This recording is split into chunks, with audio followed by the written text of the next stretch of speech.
Seriously, Silicon Valley promised a green revolution, but the ledger shows a sea of red ink. We're diving deep into the unit economics of a single lettuce leaf to see if indoor agriculture is a viable future or just a venture capital fever dream. For the last decade, the narrative of controlled environment agriculture, or CEA, was one of inevitable triumph. Proponents claimed we would decouple food production from the limitations of geography and climate, turning high-tech warehouses into the breadbaskets of our megacities. Yet, in the last 24 months, the industry has faced a brutal reckoning. We have seen industry titans like AeroFarms file for Chapter 11 bankruptcy, AppHarvest collapse under the weight of its own massive infrastructure, and the European unicorn Infarm exit its core markets entirely. This is not just a market correction. It is a fundamental clash between the laws of physics and the laws of finance. Urgent. Turning our attention to the latest market data, the volatility in the sector is palpable. Just recently, Upward Farms announced it would be closing its operations, citing the difficulty of scaling complex biological systems. This follows a broader trend where venture capital, once flowing like water, has dried up as interest rates rose, forcing these startups to finally face their most terrifying metric, the cost of goods sold. In a world where a head of field-grown romaine costs less than $2, the Vertical Farms $4 price tag is a barrier that no amount of slick branding can overcome. To understand why these companies are failing, we must first understand the mechanism they are trying to replace: the sun. In traditional agriculture, the sun provides free, high-intensity energy. In a vertical farm, that energy must be purchased from the grid. Even with the most efficient LEDs, we are fighting a losing battle of thermodynamics. When you convert electricity into light and then light into chemical energy through photosynthesis, you lose over 90% of that energy at every stage. This is the energy penalty. While a field-grown crop uses the sun's 1,000 watts per square meter for free, a vertical farm must pay for every photon. This leads us to the critical metric of daily light integral, or DLI. To grow a high-quality lettuce, you need a specific DLI that requires running high-output LEDs for 16 to 18 hours a day. In states with high energy costs, In other news, the electricity bill alone can exceed the retail price of the plant. A double-edged sword. Recent reports from former engineers at defunct startups describe biological catastrophes, where a single pathogen introduced into a recirculating hydroponic system wiped out entire harvests in days. Unlike a field where a localized pest can be managed, a vertical farm is a closed loop.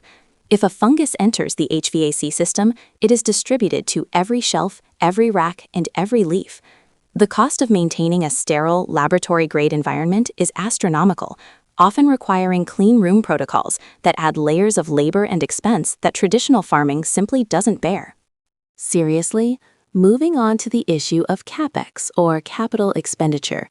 Building a vertical farm is essentially building a high-tech data center that grows vegetables.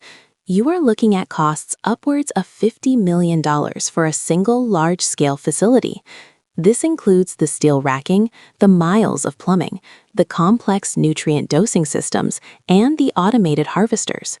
The payback period for these investments is often calculated at 10 to 15 years, but in a tech-driven market, equipment becomes obsolete in 5.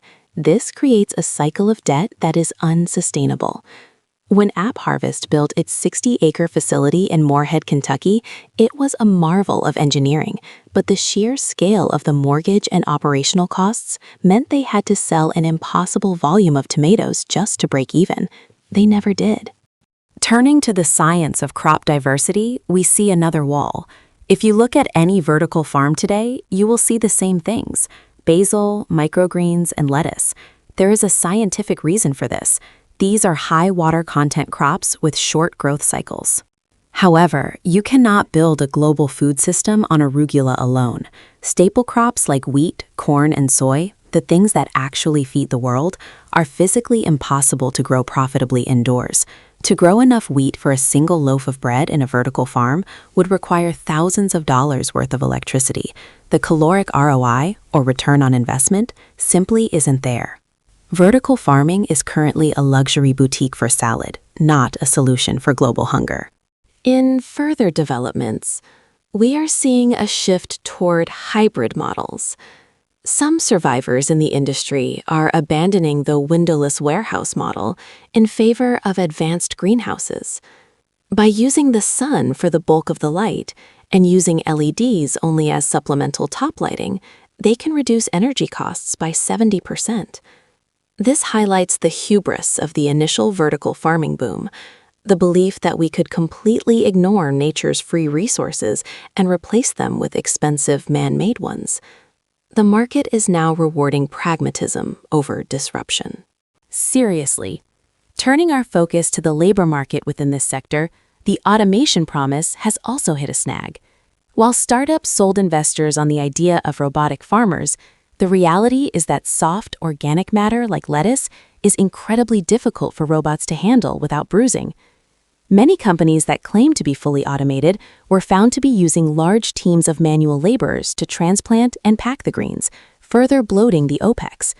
When you combine high-tech salaries for software engineers with the high headcount of manual laborers, the unit economics of that single leaf of lettuce start to look like a financial disaster. In summary, the crash of vertical farming startups is a lesson in the limits of tech sector logic applied to biology. You cannot move fast and break things when you are dealing with the slow, immutable laws of plant physiology. The sea of red ink on the balance sheets of these companies is a reflection of the energy and capital required to fight against the natural environment. While indoor farming will likely survive as a niche for high-value herbs or in extreme climates like the Middle East or the Arctic, the dream of it replacing the traditional farm is, for now, a casualty of economic reality. The future of food will likely be high-tech, but it will still have to respect the most efficient fusion reactor we have, the sun.